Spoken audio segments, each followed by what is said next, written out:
Welcome everyone to the first session of this month's two-part webinar series, Creating a Roadmap for the Future, where we will discuss care planning, what you need to know to plan for care and health needs. My name is Donna Greening, and I'm a Programs and Services Coordinator at Parkinson Canada. Before we begin, there are a few items I want to go over. From coast to coast, we acknowledge the ancestral and unceded territories of Inuit, Métis, and First Nations peoples. To access closed captioning, click on the CC Live Transcript button and then click on Show Subtitle. If you'd like to submit a question for our presenters, be sure to write it in the Q&A window. The chat window is there for you to say hello and talk amongst yourselves. Before we begin, we're going to share a video message from our President and CEO, Dr. Karen Lee.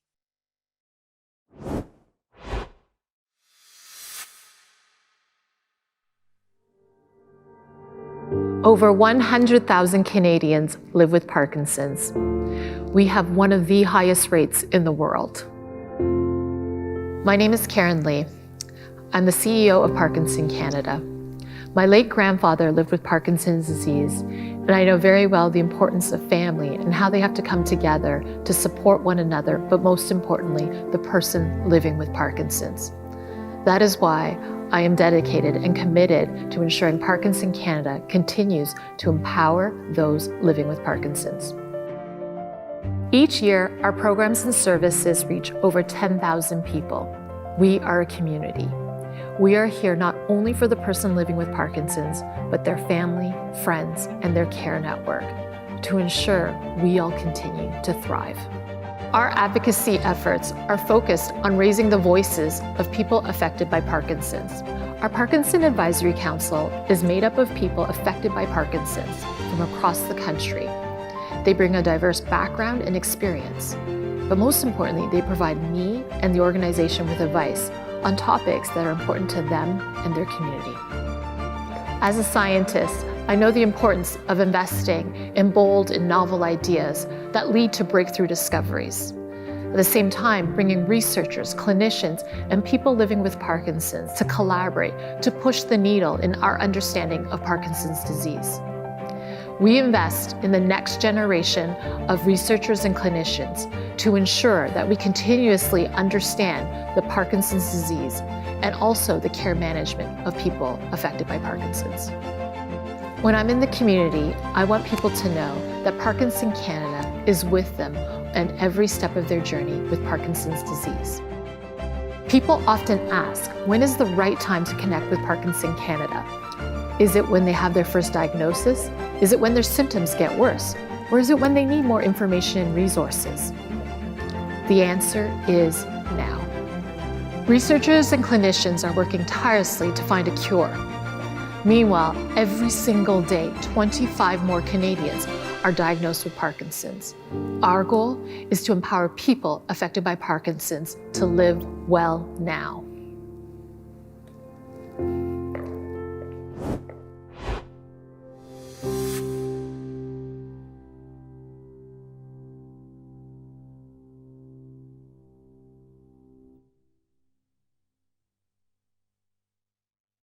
Now let's get started. It is my pleasure to introduce you to Marla Buchholz, whose passion for journeying alongside and supporting families began early as a Special Olympics coach during high school, eventually working in the field of disability support and mental health with the Manitoba provincial government. She then spent 18 years in chronic disease management programming at the Wellness Institute. She joined the Movement Disorder Clinic in Winnipeg in 2015, supporting individuals and families as a clinic social worker so that those with progressive neurological diseases can lead as fulfilling lives as possible. She has been blessed to work with hundreds of families with Parkinson's disease and Huntington's disease and their families. Enjoying semi-retirement, Marla can be found enjoying active outdoor adventures on the water or in the forest, especially with laughter and rich relationships. Welcome, Marla. Thank you, Donna. And thank you to Parkinson's Canada for the opportunity to present to the Parkinson's community. Webinars are a very valuable resource. I'm going to start sharing my screen and sharing this presentation.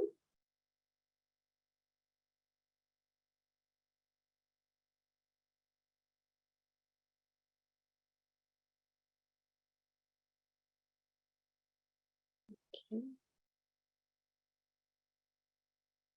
Wonderful. Oh, the joys of live technology, but it is delightful to be with everybody.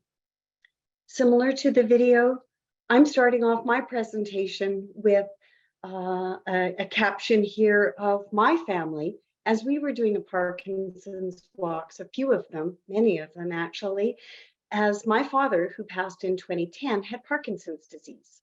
So this is something that is important to me, not just professionally, but also personally. And if I could say something to my earlier self, maybe in the mid 2000s, it would be get information, stay connected, reach out for support. It exists. And like many people, I don't think that I did reach for support early enough. So when should we begin planning?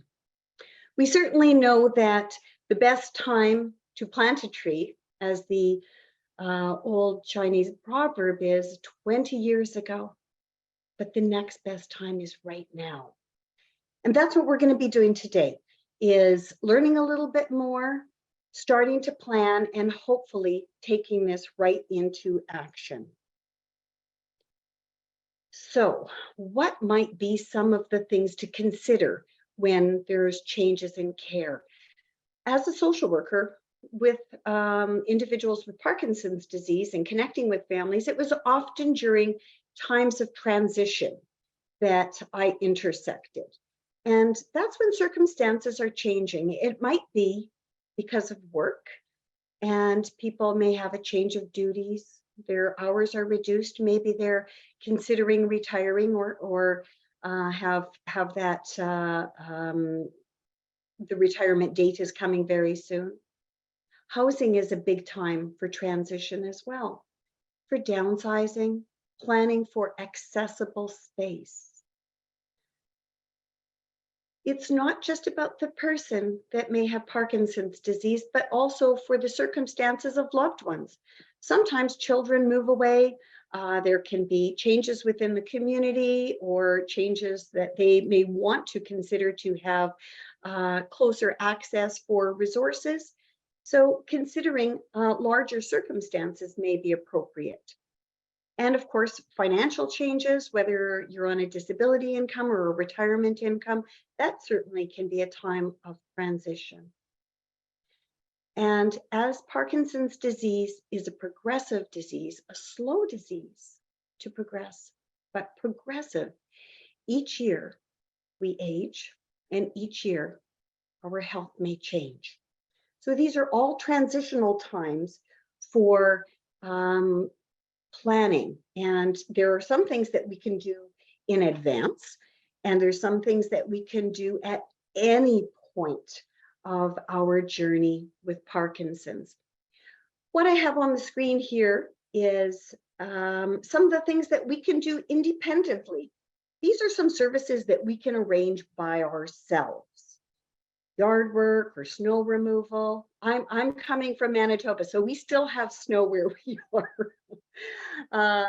Some house cleaning or decluttering, particularly if people are preparing for moves, that we can enlist the support of others. We can employ that independently. One of the things that the pandemic taught us is how to adjust to new ways, such as grocery delivery and having some pre-made meals.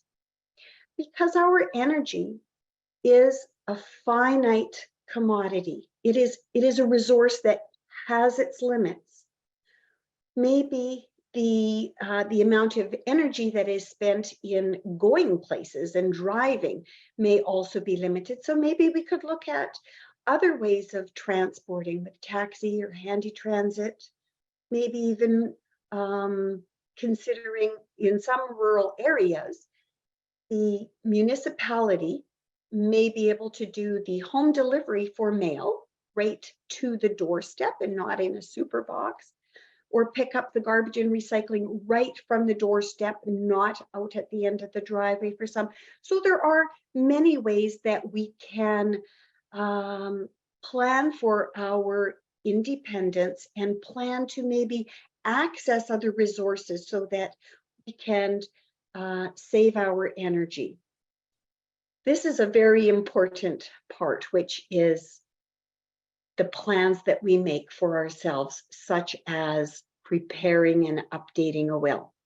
So, talking about wills is not a very welcomed topic, and I know that there will be more in the series talking about wills and estate planning, but this is something that is so important. We decide what we're going to wear, how we cut our hair, but those are minor compared to the gift that we can give our loved ones. And we can give a gift of peace and understanding, or we can give a gift of uncertainty. And my experience is that gifts, the best gifts anyhow, are the ones that don't come wrapped in a nice box or even with, beautiful paper or fancy bow.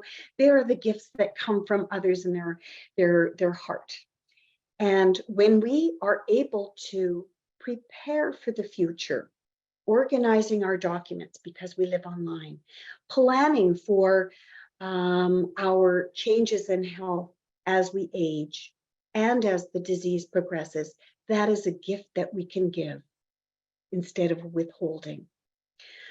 I'm not going to go into too much about the power of attorney documents, and certainly I will talk a little bit more about advanced care planning or care directives, living wills. What I want to indicate is that across Canada, we may use different words for example, a healthcare directive might be described as something different in another part of the country. And another key thing that is important to remember is that as we are talking about our health, the delivery of health services is a provincial responsibility, okay? And so that certainly will vary across the country. Advanced care plans. This is very, very important. It is a process of reflection and communicating of our values and our wishes. We can let people know, people that we would want to speak on our behalf, and give them the legal authority to make decisions when we may not be capable of doing so. A substitute decision maker can make those decisions on our behalf. So how do we start? I've got 5 steps listed down here. The first step is thinking about our values, our wishes, what we want for our future, what we want for our life, what we want for our death. Consider what you might be worried about the most. Consider what is important to you. And getting a good idea of your values and your wishes is an important part of preparing. The second step is learning about different medical procedures and care options, such as resuscitation, ventilation, use of medications like antibiotics or feeding tubes. But, I don't want to get bogged down by this because we are not necessarily medically trained. And we don't necessarily know what the road is going to take us. But I think we can have a general idea of some of the procedures that we would want or would not want. And the main thing is to convey to our loved ones, our proxy or a substitute decision maker, what we would like to have and definitely would not like to have. Our step 3 then is deciding who you want to speak on your behalf. It could be a spouse, an adult child, sibling, parent, neighbor, friend. It could be anyone. You could have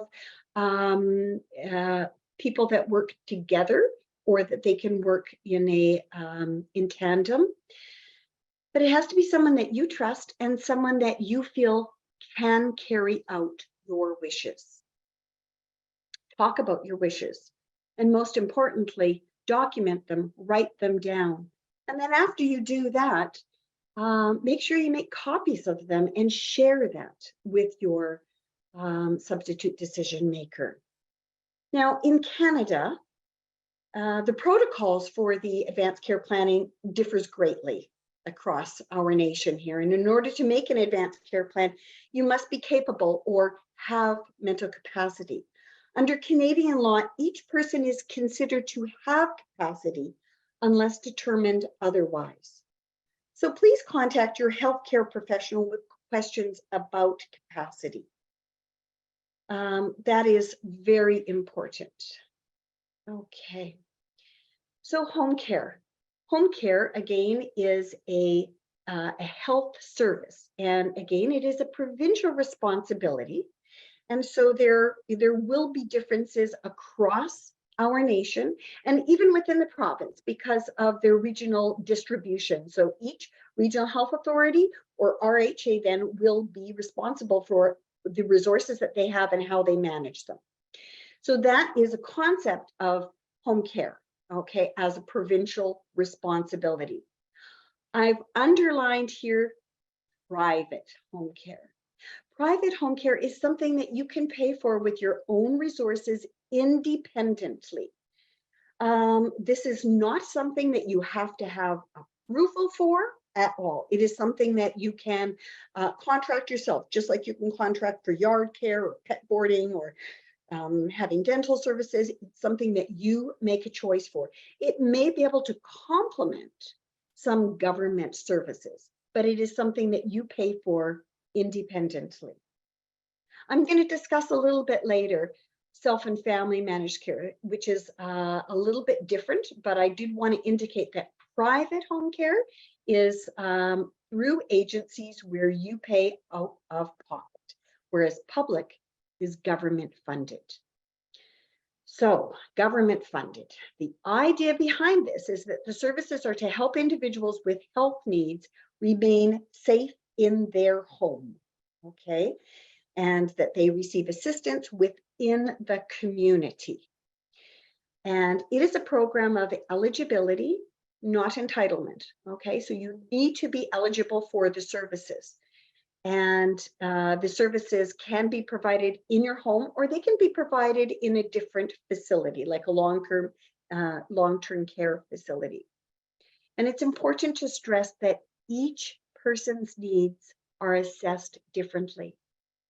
We all have friends or family that may have accessed home care and they receive this or that, or the program was like one thing, but every person is assessed differently, individually. And because of that, it may be slightly different as to how the programs that are being offered at the time. Now, I think that when we were to consider a travel brochure, for example, you're only going to see pictures of bright sunny days and the water looks calm and everything looks absolutely lovely. And that's the brochure that shows best case scenario or what it is intended to be. Okay, but we know that it rains sometimes and the wind blows and the water gets really cold. We know that. And home care services also, the information that you may read about online or hear about is about what the intention is. What we certainly have learned from the pandemic, of course, is that the public services and health services in particular have been extremely stressed. So some of these services, even though someone may be eligible for them, we've had it where there is just no people to be in place. So I just wanted to put that out there, that the desire may be there, the programs may have been set up as such, but it may be very difficult to have that actually implemented. And I think that that is important to emphasize, particularly as we are in a state of recovery from the ongoing pandemic. But the idea is that we want people to remain safe. What services do they provide? Well, in the home, they can provide personal care, such as dressing, morning care, evening care, assistance with toileting, with the management of medication. They can assist with mobility for transferring, walking, getting to and from bed. Okay. And there also may be some meal preparation, light housekeeping and laundry. Again, I'm going to say that some of those resources may be less now than what they have been in the past. And certainly home care does provide specific health services, not just personal care, but health services to assist people to remain healthy. Another very useful resource is called respite. And this is when there can be short periods of time where someone comes into the home to give the caregiver some relief. Respite is something that is scheduled, and it occurs at a regular interval, so it can be planned. And the idea behind this is that the caregiver then can attend to their own medical appointments, or meet with friends, or do their own exercise, but that they can have a time of relief. It is also possible that a caregiver may still be working, and if someone it is determined that they are not safe to be left alone, they are at severe risk of falling, or just need that care, then respite during the work hours may be possible if they qualify. There is also another type of respite, which is off-site. Off-site means that someone is, the caregiver is able to have a longer period of time for relief, and the individual goes to another setting. And that is often for a couple of week period of time. Again, that is scheduled. There is a fee that does go with the off-site, but not inside in the home. And again, that might differ across Canada. Another resource which is really helpful for engagement is adult day programs. And this occurs in a congregate setting, so it may be in a senior center, or it may be in a long-term care facility. And it's when people get together and they have refreshments, games, they do art, they have exercise, they have a lunch, and transportation takes the individual to the site and brings them back in an accessible vehicle. There are fees that are attached to that, which covers the programming for it. But it does give people an opportunity to get out, as well as it gives the caregiver at home a longer period of time to be able to maybe get some things done around the house, or to go out and care for themselves. Home care also assists with supplies and equipment. So there's a long list of supplies and equipment, and occupational therapy certainly has lists of that. There are some things that may be without cost, and there's ones that you may need to pay for on your own. If you are connected with home care, then I would suggest that you speak with the home care case coordinator to be able to discuss what supports there may be for supplies and equipment. Okay, so if someone's health is continuing to progress with this disease, it may be necessary then for receiving total care. And total care is when someone can no longer remain safely at home, even with the maximum home care services that are available. And that may be then for a setting in a personal care home facility or supportive housing. Again, there may be different words that are used for this across the country. But this is a process of accessing long-term care. It is a voluntary process. It is determined that there is eligibility, and importantly, that there is a resource that then matches what the needs are of the individual. Okay, and that is done through an application form, and that has a medical part to it, nursing part to it, as well as a part that the family fills out. There is also very often a waiting period that can accompany this as well. So some of the questions then people wonder about is, can you choose the facility? And I'm going to give a general answer of yes, ... The resources that for care must match the needs of the individual. So sometimes someone wants a particular place, and it may be important that it be right close to your community, but it has to match the needs of the individual.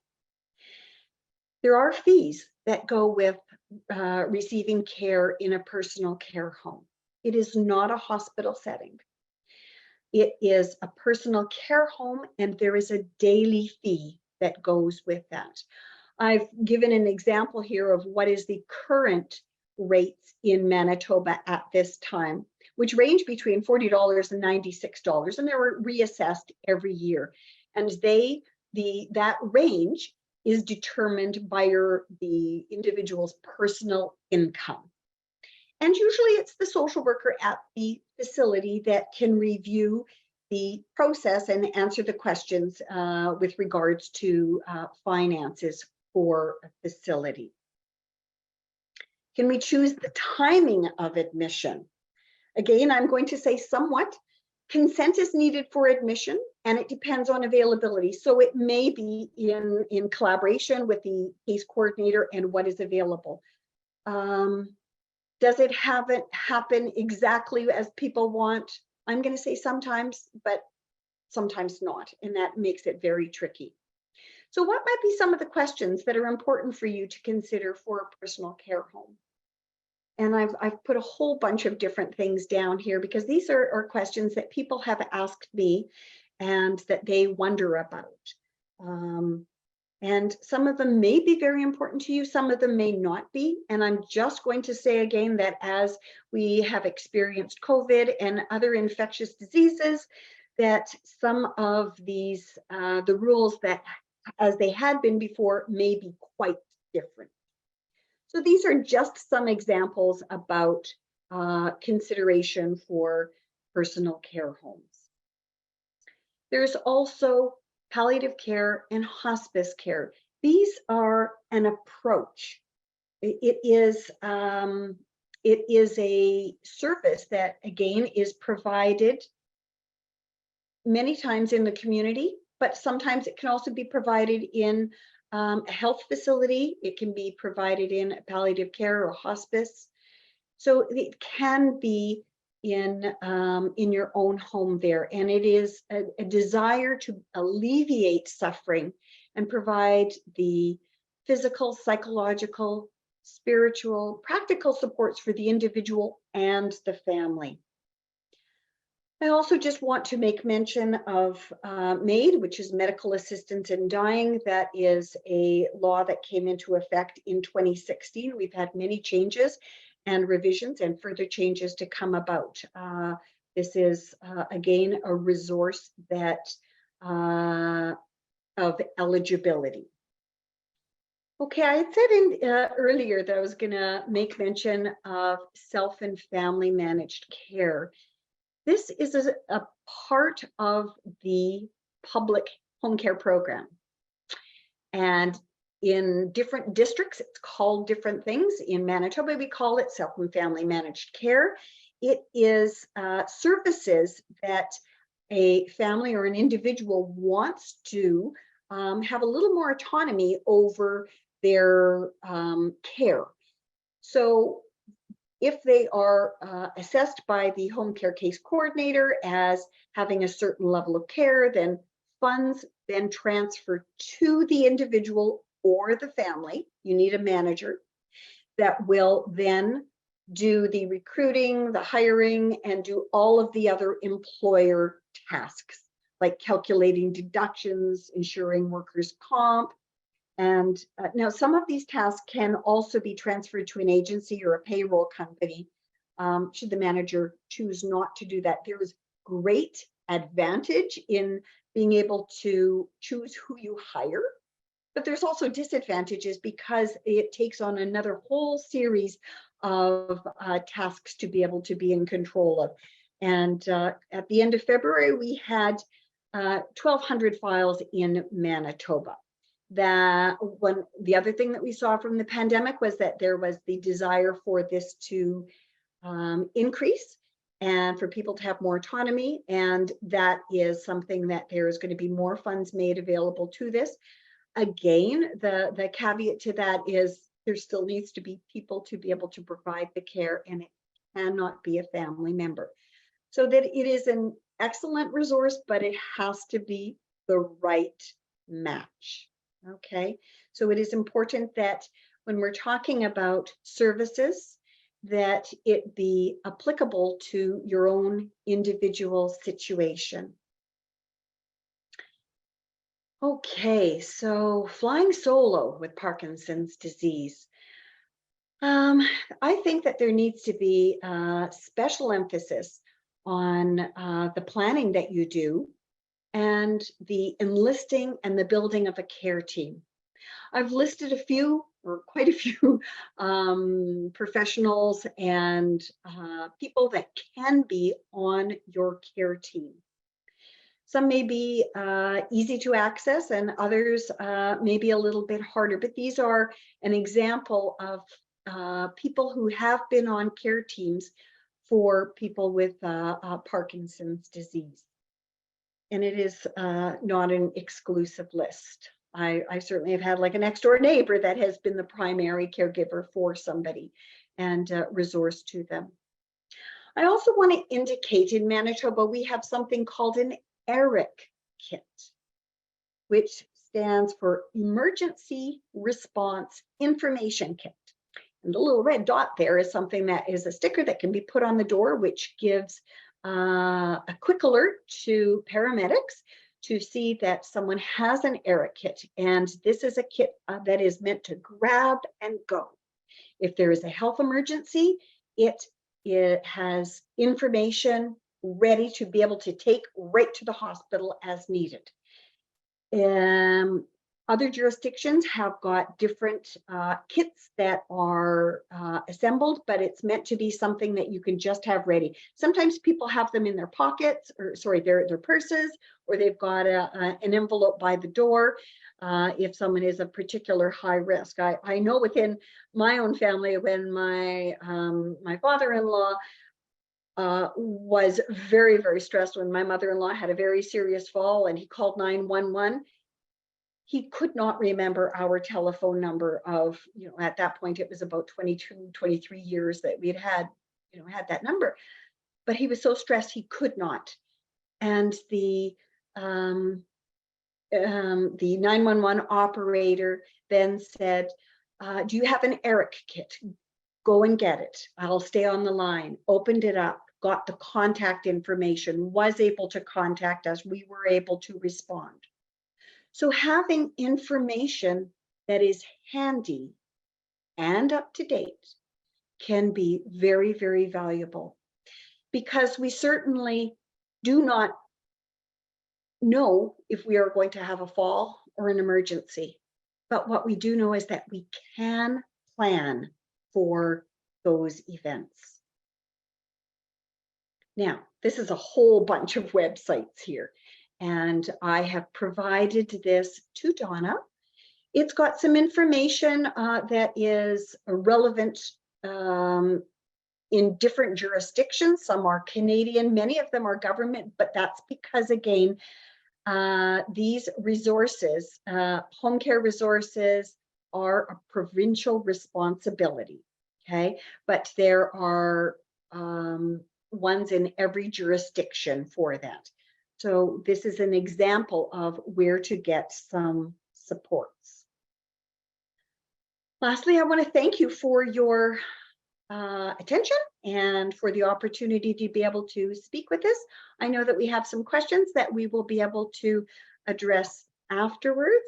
And I'm sharing this information as someone who has worked in the field and someone who was a daughter and family member of someone with Parkinson's disease. But I think that we're also going to be delighted to be able to hear of a more recent lived experience. So I'm going to stop sharing now and then pass this over to you, Donna. There we go. Thank you so much, Marla. That was a lot of great information, and we will be sharing those resources province by province with you in our follow-up email. Now we are privileged to hear from Penny Eccles, who is a care partner and caregiver who has navigated the ever-changing demands of her husband's Parkinson's disease over the past 11 years. Initially, her role was that of a care partner. She and her husband worked as a team, attempting to map out their future and plan as best they could for what lay ahead. They worked closely together in the early years and thought they had covered most of the critical issues. Over the years, Penny's husband's Parkinson's progressed as they knew it would. Now that her husband is in an advanced stage, Penny has found that there are several areas she wished they had explored more fully in those earlier years. Penny and her husband live in Ottawa. Her husband lives in an assisted living facility, while Penny lives in an independent living retirement home right next door. The two buildings are connected by an underground tunnel. Welcome, Penny.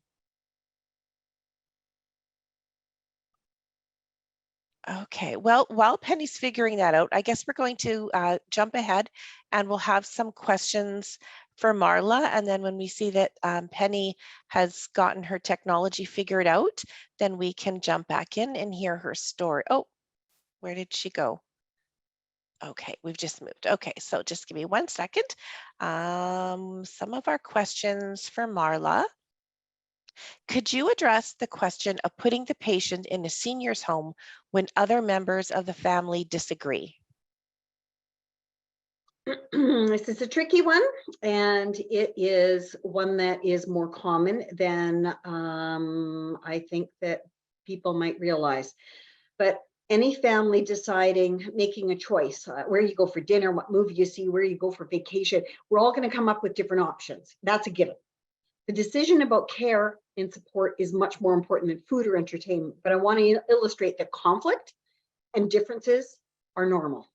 Okay, they are normal. They may be of much less importance and at other times, but when there is a big decision like this, it can certainly bring up very challenging times. So admissions to a personal care home is based upon the need and the eligibility, okay? Not the desire of others. So someone has to meet the eligibility, and that is decided via the home care doing an assessment, and that is to determine whether or not they have had access to the resources in the community. And sometimes what happens is that people say, I want to have a personal care home placement, and then they realize that home care can provide a whole lot more to be able to keep someone in their home environment. So they have to meet that threshold. Another thing is that the application requires consent from the patient or their power of attorney. That is tricky sometimes, because sometimes the patient says no, a caregiver says yes, sometimes the patient says yes, the caregiver says no. So it is up to the patient, and that is, of course, assuming that there is capacity.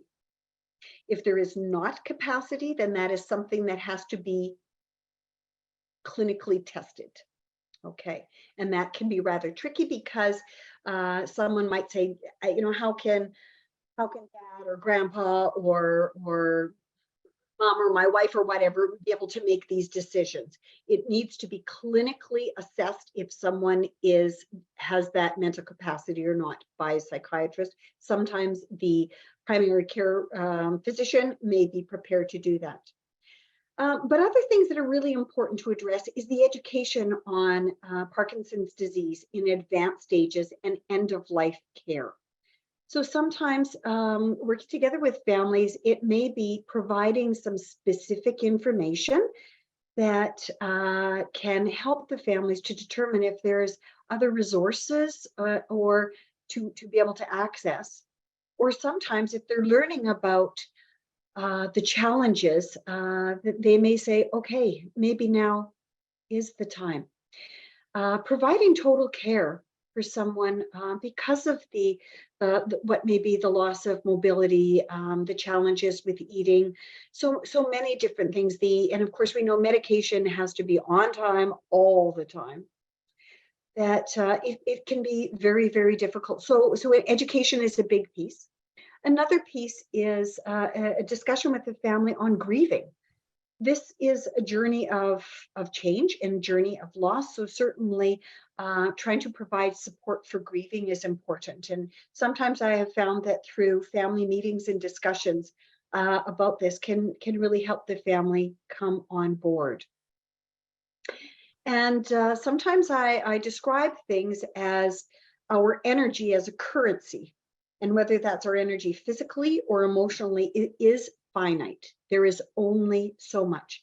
Other people may be able to provide care, but you may only have one spouse. You may be the only daughter or son or whatnot, but others may be able to provide care. So sometimes framing it in that way of can help family members and the loved ones to really consider their changes in their roles.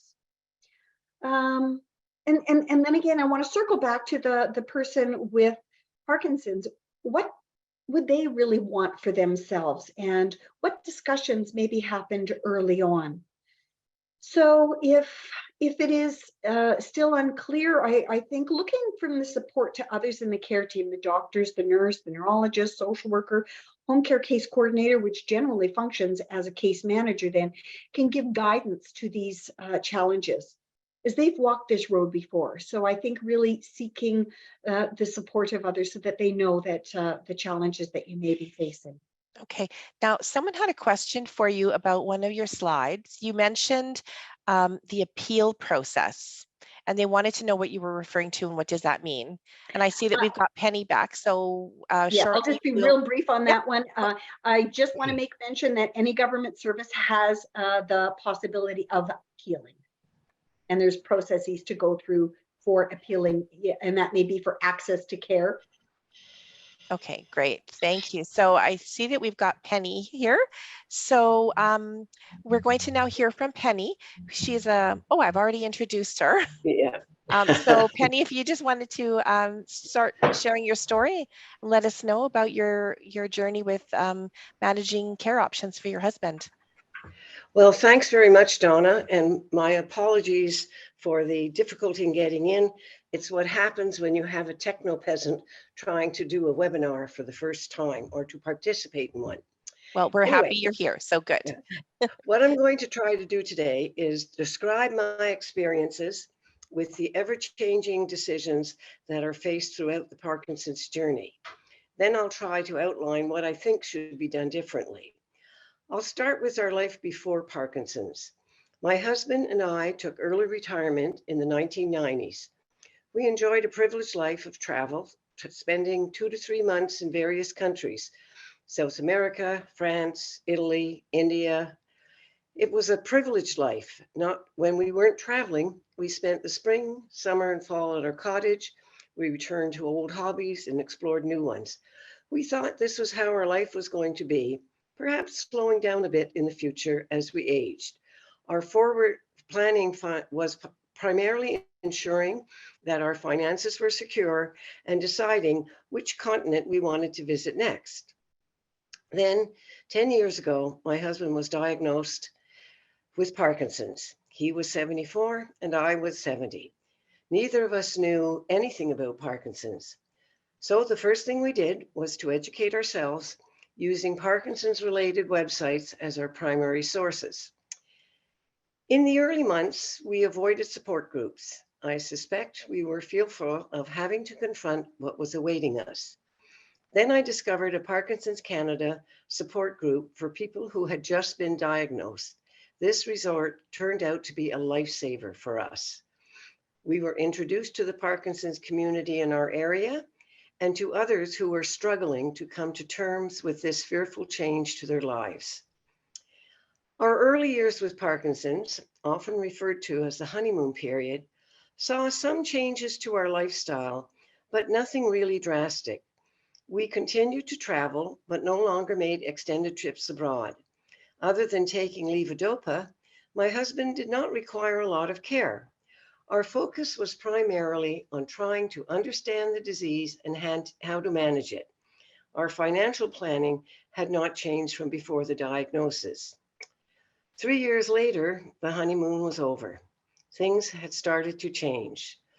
We realized that our Toronto house was really not Parkinson's friendly. The 5.5-hour drive from Toronto to our cottage in Quebec was now taking much longer. While we were spending longer periods at the cottage, we still needed to return to Toronto for Parkinson's-related issues. Something had to change. So we started thinking about selling the Toronto house. My husband had stopped driving, so the one driver trips to the cottage took longer.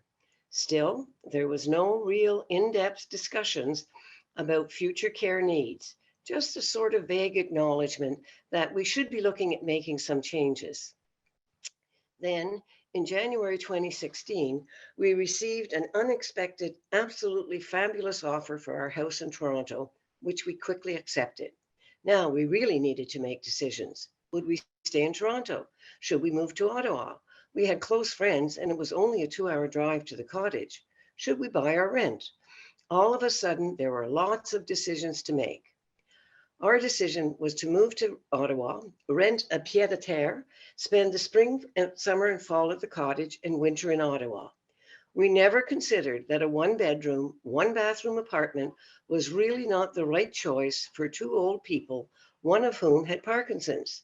We so wanted to keep to our Quebec cottage lifestyle that we somehow managed to close our eyes to the fact that cottage country in another province was not the best place to be when dealing with Parkinson's.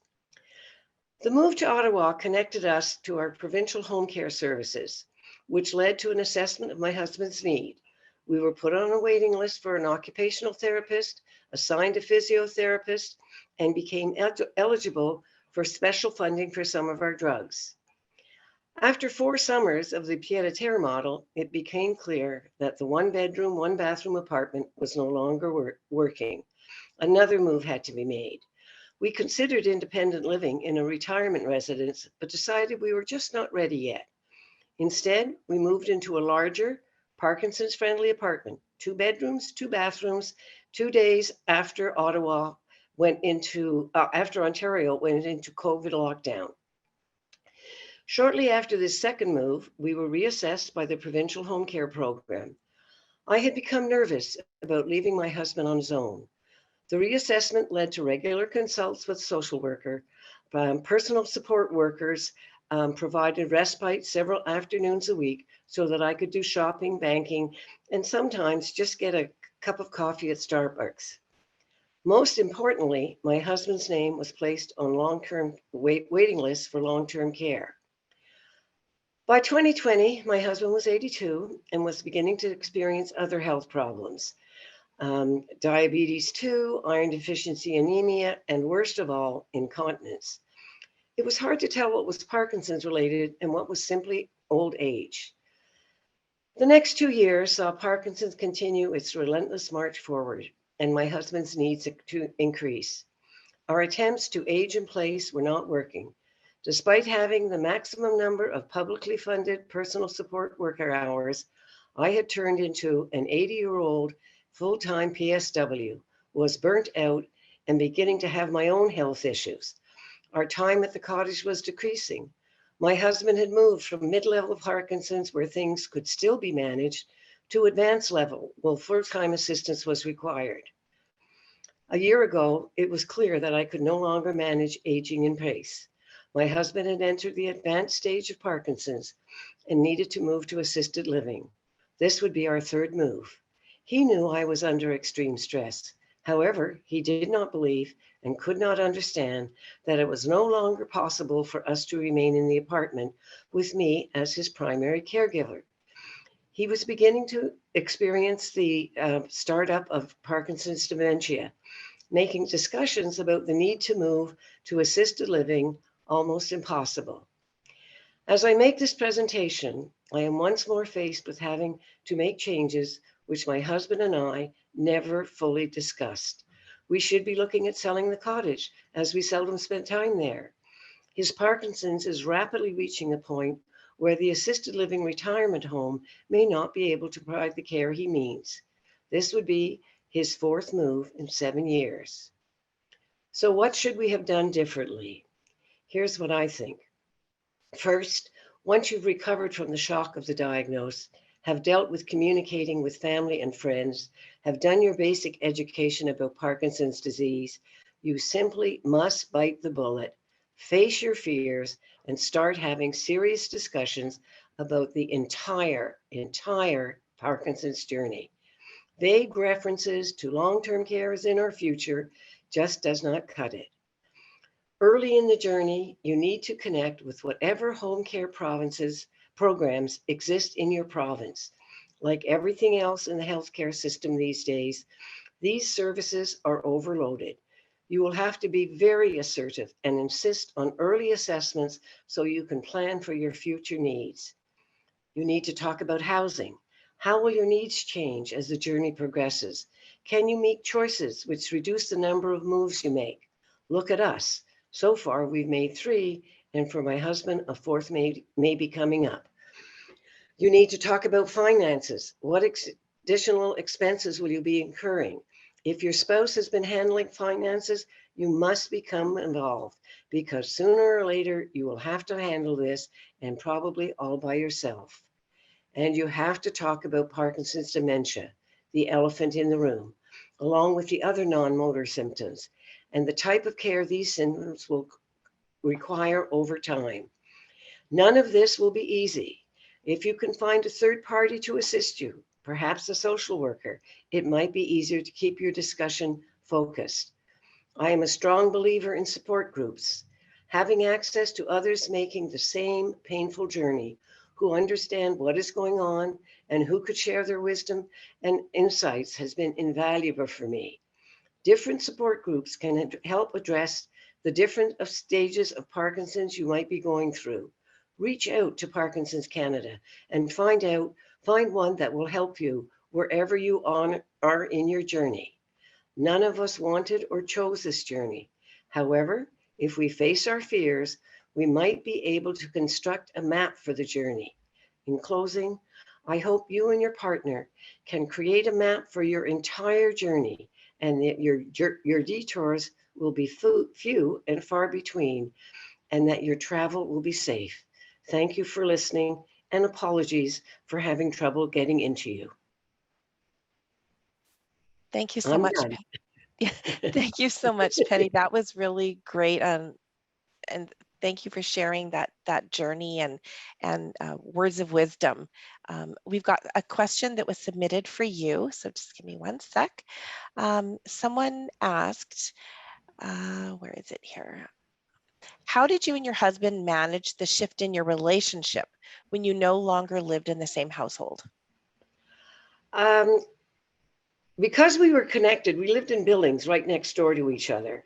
So I was able to join him for most of the meals, sometimes for lunch, but always for dinner. And so that allowed me to see him regularly. But he was not happy, and he wants me there all the time. And that's something that the earlier you talk about this, the easier it might be to make your partner understand that it's going to be different, and that the differences will be good for both of you. Great, thank you. Question for Marla. Someone has asked, are their spouse's only care partner, and they have their own health issues, and they're desperate for their partner to be accepted at Baycrest in Ontario. But what can they do until then? Well, I would certainly say the health of every caregiver is extremely important. In fact, how well someone manages in the community, there's a direct relationship between their care partner's health as well. You don't want to do anything to jeopardize your health, which in turn could jeopardize the person living with Parkinson's. So I would definitely say advocating for your needs, enlisting the support of a care team, as they too may be able to advocate and have other ideas. But access into a care facility is definitely based upon eligibility. And then I guess another comment is sometimes our place of choice may not be the best place. If the wait list is too long, then really it may not be the best place. So sometimes interim care options can be appropriate, and sometimes they can end up being just fine. So that may be an option, is an interim placement, but sometimes it's really looking at if your health is suffering, then waiting for a specific care may not end up being the best resource. Okay, great. Thank you. Someone else said that their dad has Parkinson's and it's gotten significantly worse during COVID, that family and social workers have emphasized the importance of all the pre-planning, but he's still resisting doing a long-term care facility application, power of attorney and wills. And they're wondering, how can you encourage him to get it done before it's too late?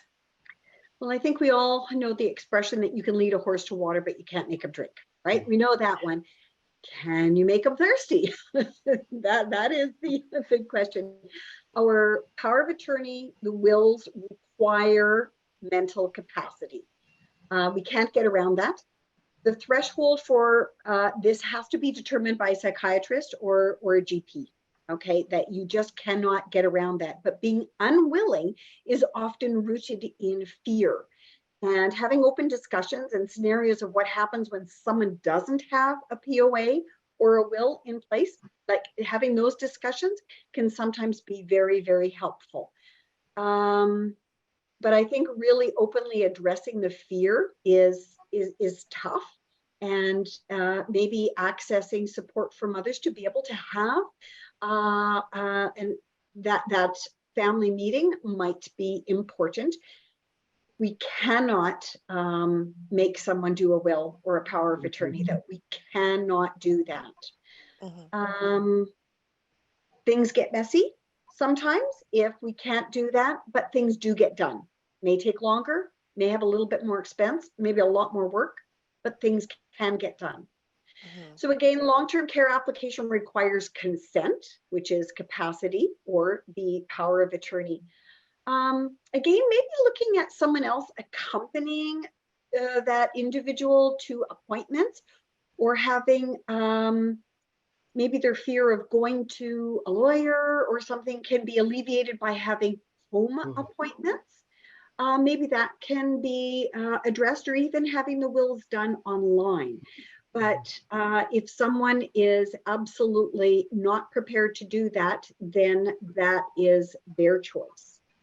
Okay. If, however, Okay. someone chooses not to do that, and then they become quite unsafe, having a lot of falls, that they're absolutely, their health is at risk, then it may be necessary for it to be determined that they no longer have the capacity to make health choices. We can all make smart choices and not so smart choices, but if they no longer have that capacity, then it may need to be intervened to be able to do that.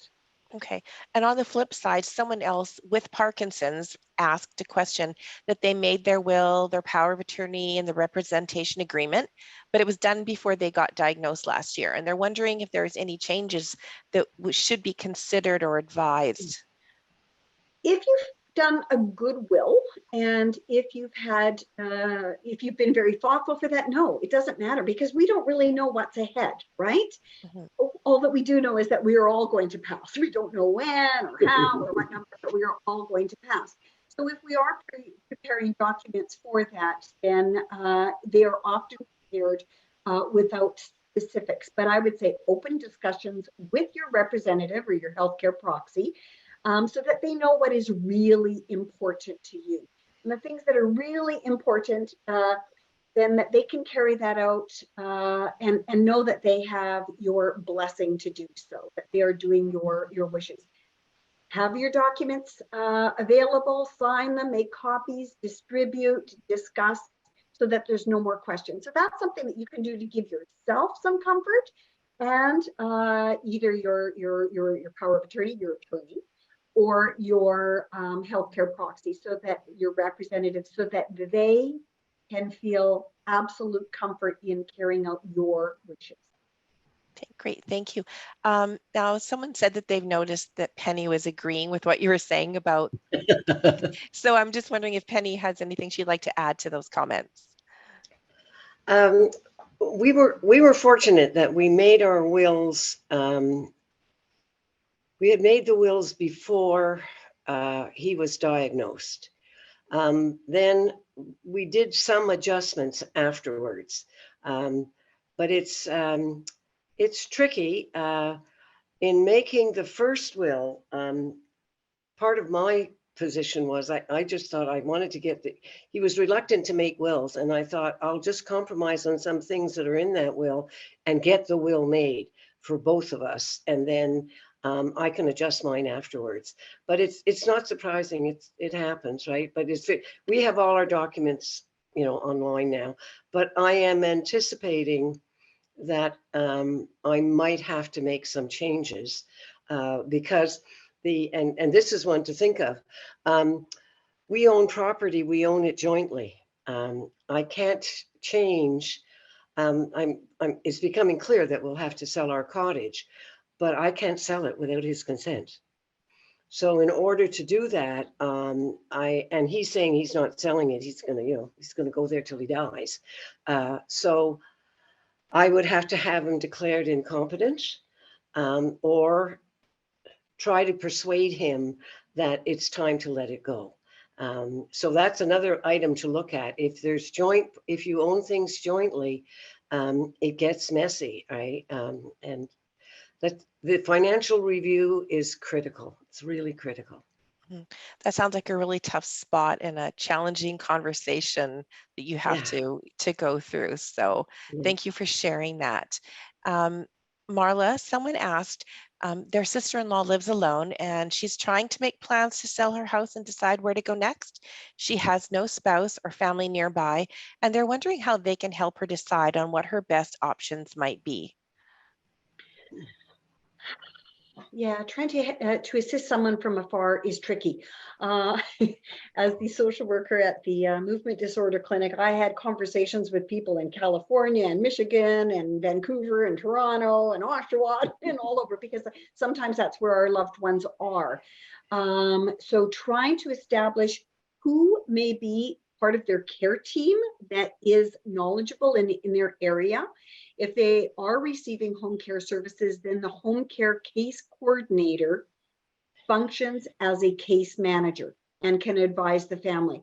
And if they're connected with them, then that may be very resourceful. Okay. Another thing maybe is that there may be senior resource councils or senior center advisors that can give information about different residences, and that can be very helpful too. So they're different. Again, this is so where you live may not be a health issue at all. So that's why it may not be the home care case coordinator that could be involved in that. It could be someone who is still functioning independently. And if that's the case, I would connect with senior organizations. Okay, great. And we've got time for just one last question. Someone asked, what level of care do you need to be at to qualify for self or family managed care? Great question. It isn't so much a level of care. You need to require personal care, but it isn't like, oh, well, you need to be at, a very advanced stage. However, having said that, if you may require, let's say, assistance with getting out of bed in the morning, just because mornings is a really tricky time, and that maybe getting dressed in the morning. So maybe only morning care. Maybe you may be assessed at, say, 25 minutes of care a morning. Sometimes when you're having self and family managed care, if you have an agency that is providing that care, they will say that's a minimum of 3 hours, which is a lot of money to be paying for 20 minutes. So sometimes the program seems to work very well when someone has more advanced needs. And the other way that the program works very well is when someone's needs are very stable. In other words, they're the same Monday, Tuesday, Wednesday, Thursday, Friday, Saturday, Sunday. And of course, we certainly know with Parkinson's that there are some people that have a really good day and then not a good day and different times of the day, and that can be really tricky. So this is something that for some people, it works well as an option. Other people, it absolutely does not. But it is important to know that it is out there, and that to consider whether it is. sometimes people say, I absolutely do not want to take on all of those responsibilities of documenting and financing. Nope, no, thank you. So it has to be a good match. Thank you so much. Well, as always, I want to thank everyone for such great questions that you've asked, and to our presenters for such thoughtful responses. Thank you for attending the webinar, and a very special thank you to Marla Buchholz and Penny Eccles for joining us to share their thoughts on planning for future care and health needs. We hope you'll join us for part 2 of our March webinar series on estate planning, preparing and protecting your future wishes, taking place in just 1 week on Wednesday, March 22 from 2 to 3 p.m. Eastern. If you haven't already registered to attend, visit parkinson.ca and follow the link on our webinars page. Following both of the webinars, we'll send you an email with links to the webinar recordings and all of the resources mentioned in both sessions. Parkinson Canada has a 17-page Building Your Healthcare Team pamphlet, as well as a fact sheet titled Taking Charge, Planning and Parkinson's. Chapter 15 in the Every Victory Counts Canadian Edition manual discusses long-term care planning, and so we'll be sure to include links to these resources as well. Next month's webinar, Sexuality, Intimacy, and Parkinson's, takes place on World Parkinson's Day, Tuesday, April 11th, from 3 to 4 p.m. Eastern. Watch your email inboxes for more details and a registration link. And now, on behalf of all of us at Parkinson Canada, I'd like to thank you for joining us, and I hope you enjoy the rest of your day. See you soon.